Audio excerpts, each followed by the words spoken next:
gudoomiyaha baarlamaanka galmudug gudoomiye ku-xigeenka koowaad ee baarlamaanka galmudug gudoomiye ku-xigeenka labaad ee baarlamaanka xildhibaanada baarlamaanka galmudug xildhibaanada labada gole ee dowladda federaalk Soomaaliya dhammaan marti sharafta saxaafadda magac kasta oo lagu joogo laga soo qayb galay halkaan assalaamu calaykum waraxmatullaahi wabarakaatu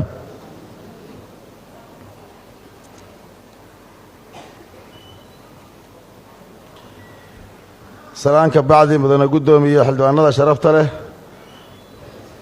waxaa sharaf weyn ii ammaantay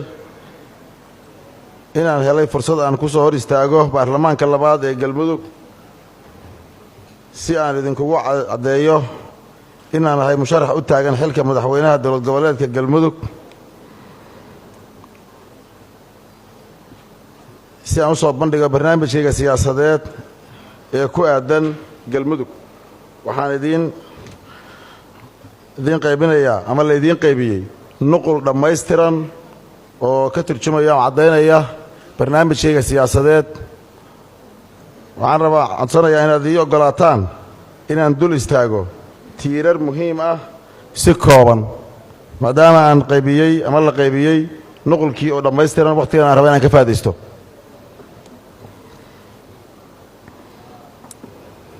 mudane gudoomiye xildhibaanada sharafta leh 4 sano oo soo socota galmudug waa madaxweynaha galmudug waxaa hor yaalla galmudug howlo aad muhiim u ah lagu horumarinayo hay-adaha dowlad goboleedka galmudug kuwaasoo ka mid yihiin ama ugu horeeyaan xoraynta deegaanada argagixisadu gacanta ku hayso dib u heshiisiinta dhismaha kaabayaasha dhaqaale iyo horumarinta maamulka galmudug barnaamijkayga siyaasadeed ee ku wajahan galmudug waxaan diiradda ku saari doonaa qodobada soo socda 1 dib u heshiisiin dhab ah 2 amniga iyo dib ula wareegidda deegaanada weli ay gacanta ku hayaan argagixisada 3 adeegga bulshada iyo horumarinta dowladaha hoose 4 cadaalad iyo garsoor loo siman yahay 5 dib u dhiska kaabayaasha dhaqaale iyo kobcinta dhaqaalaha 6 arrimaha deegaanka iyo 7 deganaansho siyaasadeed mudane gudoomiye xildhibaanada sharafta leh 1 dib u heshiisiinta haddii aad i doorataan waxaan ahmiyad gaar ah siin doonaa in ay deganaansho inay hesho galmudug dib u heshiisiin dhab ah oo siyaasadeed iyo mid bulsho midaysana reer galmudug waxaan si gaara diiradda u saari doonaa xal u helidda kala aragti duwanaanshaha siyaasadeed iyo isku dhacyada ka dhasha daaqa iyo biyaha dhex mara reer guuraaga mudane gudoomiye xildhibaanada sharafta leh waxaan aasaas u yahay horumarka horumar walba amniga waxaa aasaas u yahay horumar walba oo aan hiigsanayno hiigsigayga dowlad goboleedka galmudug ee dhanka amniga waxaa saldhig u noqon doona gaaritaanka amni buuxa oo ay ku naalloodaan reer galmudug waxaan sida ugu dhaqsiyaha badan dib ula wareegi doonnaa deegaanada ay weli haystaan argagixisada annagoo kaashanaya dowladda federaalka Soomaaliya iyo shacabka reer galmudug insha Allah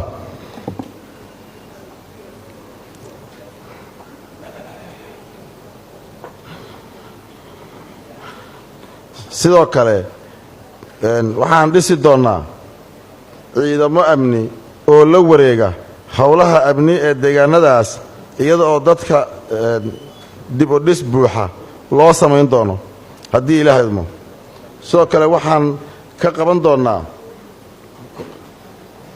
doonaa dhismaha iyo tayeynta qalabaynta ciidamada booliiska iyo daraawiishta galmudug mudana guddoomiye xildhibaanada sharafta leh markii ay burburtay dowladdii dhexe ee dalka waxaa iyana burbur ku yimid nidaamkii cadaalad iyo sarraynta sharciga sidaas awgeed haddii aad i doorataan waxaan hirgelin doonaa nidaam cadaaladeed oo hufan loona dhan yahay taasoo qof kasta oo reer galmudug ah ku heli karo xuquuqdiisa kuna qabi karo kalsooni buuxda mudana guddoomiye xildhibaanada sharafta leh haddii aad i doorataan reer galmudug waxaan u ballan qaadayaa dib u soo celinta adeegyadii bulshada sida waxbarashada caafimaadka helitaanka biyo nadiif ah iyo koronto raqiis ah shaqo abuur iyo dhiirigelinta qaybaha kala duwan ee bulshada si adeegga dawladda u gaaro dhammaan dadweynaha reer galmudug waxaan daadejin doonnaa nidaamka dawliga ah innaga oo gaarsiin doonna degmooyinka iyo deegaanada fogfog insha allah mudana guddoomiye xildhibaanada sharafta leh haddii aad doorataan waxaa iga go'an kobcinta dhaqaalaha galmudug ee hadda jira iyo abuurista dhaqaale cusub oo ay ugu horrayso dhismaha dekedda hobyo waddooyinka isku xidha deegaanada muhiimka ah iyo horumarinta garoommada diyaaradaha si loo gaaro isku filaansho la taaban karo waxaan abuuri doonnaa nidaam dhaqaale oo hufan kaas oo ku dhisan daahfurnaan iyo isla xisaabtan insha allah mudana guddoomiye xildhibaanada sharafta leh ilaalinta iyo horumarinta deegaanka waa arrin muhiimad weyn u leh soomaaliya gaar ahaan bulshada galmudug sababtoo ah deegaanada galmudug waxaa ku soo laalaabta abaaraha ka dhasha isbeddelka cimilada xaalufinta deegaanka sidaas awgeed waxaan la imaan doonnaa barnaamij siyaasadeed lagu ilaalinayo laguna hormarinayo arrimaha deegaanka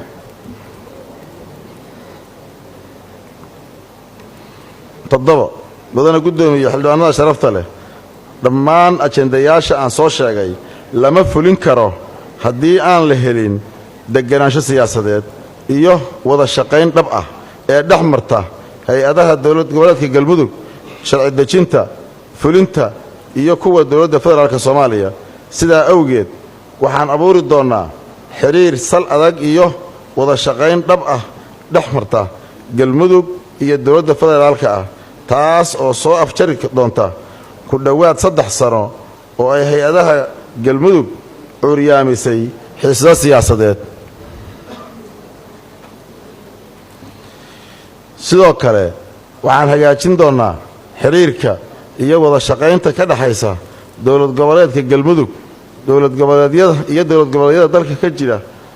annaga oo iskaashi kala yeelan doonna arrimaha amniga ganacsiga waxbarashada iyo arrimaha muhiimka u ah dhammaan wada shaqaynta iyo isku tiirsanaanta